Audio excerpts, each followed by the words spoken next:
welcome to Esther's Orchids. Today I am going to start my deflasking process, but this is just going to be a very short part of the process, so I'll put it on film right from the very beginning. So this flask here is Phal, and let me try and say this correctly because boy I find this a tongue twister, Ludiminiana. This is just the normal one, not the dark one. It's the flask that has the most packed and large size of all of the 4 flasks that I've got.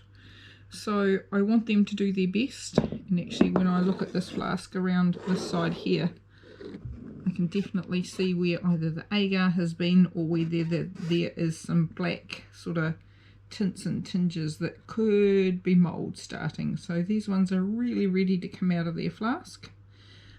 Today my process is going to be quite simply to pull the plug, and I'm going to let some air into them for all of today. I'm going to get everything prepared for what I want for tomorrow to start bringing them out and having their water that I'm going to rinse them in at room temperature, having a little dish of fungicide and things to put them in, my sphagnum moss ready. So that's my process for today. So here I go, unplugging my flask. Let's see how easy it is. Not as easy as you might think.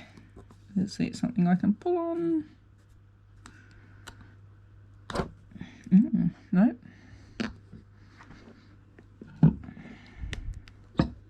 Right, there we go. Flask unplugged. So they can sit there in the warm and just get air into them. So today is day 2 of my deflasking process, and I have tried to rinse my flask with some lukewarm water to try and get the agar loosened from the bottom of the jar, and to try and get this leaf and this root system away from the very end of the flask, because I'm about to crack that end with a hammer, and I don't really want to lose leaves and roots, but I have to try and get this right and probably only get one shot at it. So here we go, we're going outside and we'll try smacking the end off that flask. So I'm sitting on my decking with a board underneath and a tea towel. I've lined the stripe of the tea towel up with the end of the glass where I want to try and hit it, and I'm now going to flip the tea towel over so the glass doesn't shatter, get my cute little black pussycat out of the way, and then try and open my flask. Pussy Jiffy, go away.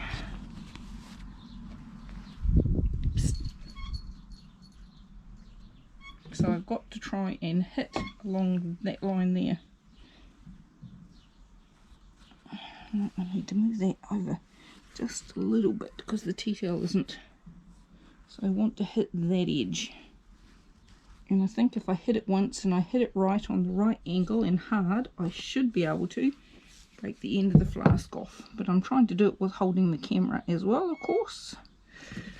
Here goes. Ooh. It's solid. That didn't go. That went. Now let's see what we have underneath. Yuck, we have a really smashed bottle.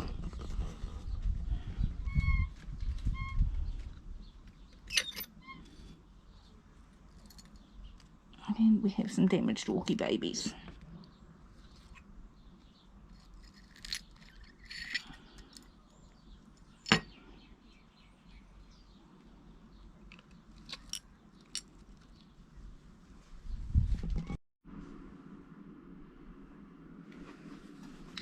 So unfortunately I have a very, very narrow working space here, and I am simply going to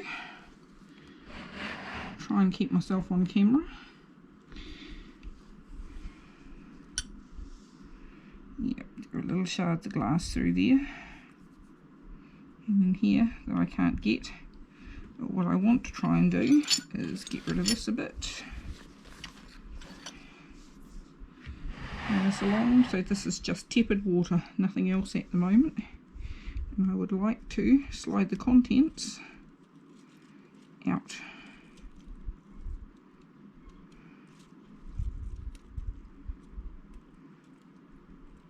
And I want it all in one go because I don't want to have to be dipping in to that broken glass section. And this seems to be working.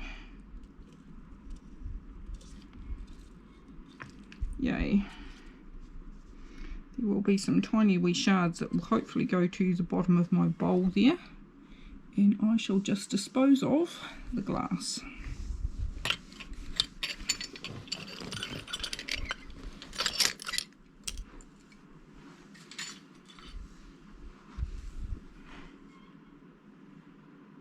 So what I have now is my bowl here. I might try and put my camera a little bit closer, excuse the fingers, so that we can see what we've got in the bowl. And see how easy it is to get these all apart. So what I want to do is get the agar off them and try and get some of those apart. So there was a bit of a thumb gap there. Let's try for some along here. Right, this is going to be time consuming and not very easy to do. So we'll try and loosen it up with the agar.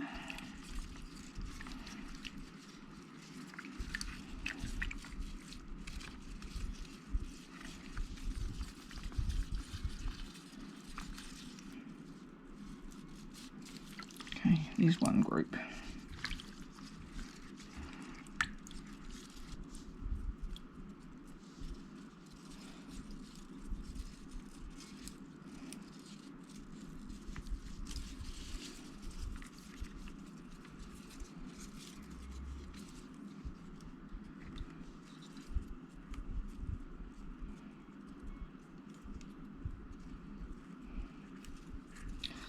Oh, I don't feel any glass in there, but I do feel the odd root breaking, which is not what I want.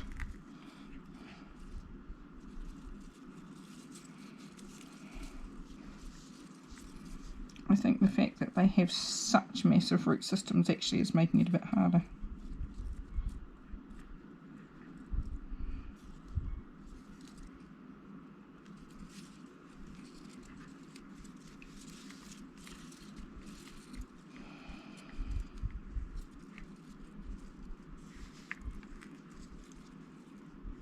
How's that for one little baby Phalaenopsis out of a flask?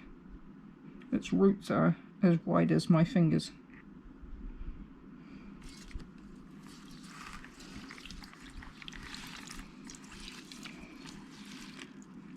So I'm going to go and give my water another rinse, and I'm going to find hopefully some paper towels to put them on, or some tissues, so that we can actually see what we get. So my thoughts on choosing my pots and why I'm choosing a particular pot size for a particular seedling is I'm picking it up basically very gently, seeing which roots will move and trying to squeeze them in that way a bit, and then trying to assess what kind of pot it will fit in. Generally the rule with orchids is that don't overpot them, so anything that those roots will comfortably fit in, try and stick with that size rather than overpotting them. So I am definitely trying to squeeze as many as possible of them into my little plastic cups with the holes, as long as the roots are that length and I'm not breaking root tips off down the bottom. I'm predominantly trying to use this one, although some of them, the root widths are very wide and it's very hard to get the plant to send the roots downwards rather than how they were wide in the flask. All over, I'm finding I'm definitely using way more media than I thought, which is fine, I have plenty. I'm using different pots than what I expected, although I had variety. And I'm finding that some of them are ending up in much bigger pots than I ever would have expected that I'm putting a seedling in.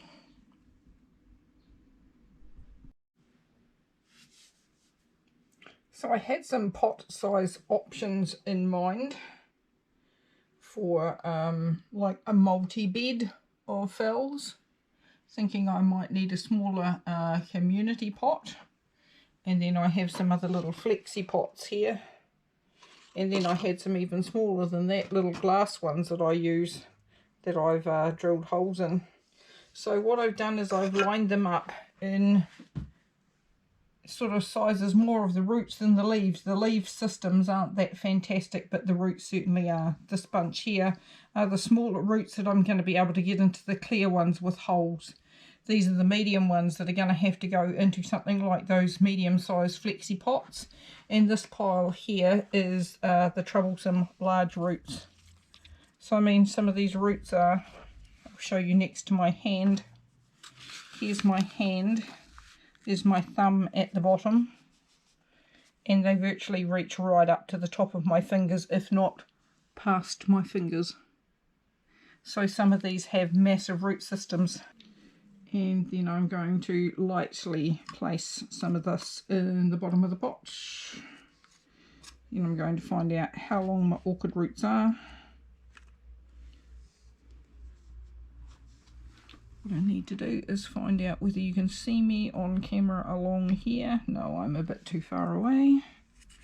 So I'll make myself some space. So this one has a really amazing little root system on there. That one's going to go fantastically. So, and this one is going to fit easily into one of these little cups. So I'm going to try and centre it a little bit. And just loosely pack some of that sphagnum around there. What I'm going to try not to do is pack it tight, and I'm also going to try not to get it around the actual little crown of that plant. I want to try and keep that bit out as much as possible. We do want to try and tuck some in the middle of the root system so that there is sphagnum all around. And I probably would like this one also a little bit higher up in the pot. So as I put this in, I'm going to bring it up a little bit.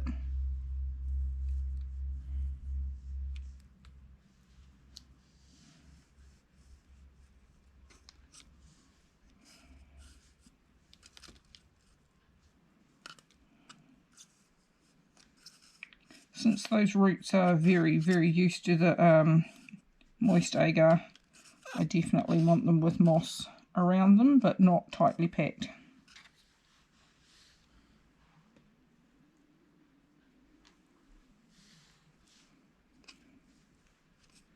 And I do want to try and get all of those roots that have been covered in the flask covered with the sphagnum here.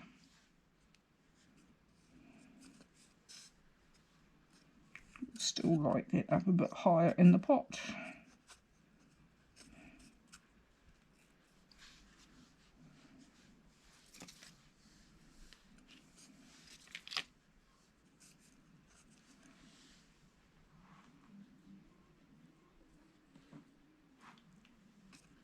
Right, that's about enough in there. Still want it loose, don't want to pack it down tight. So we have some little roots showing, and we have a happy little phal, hopefully, sitting in there, getting itself ready to grow. So as I said, I'm going to do a variety of mixtures, and at the end I'll come back and I will show you these potted up.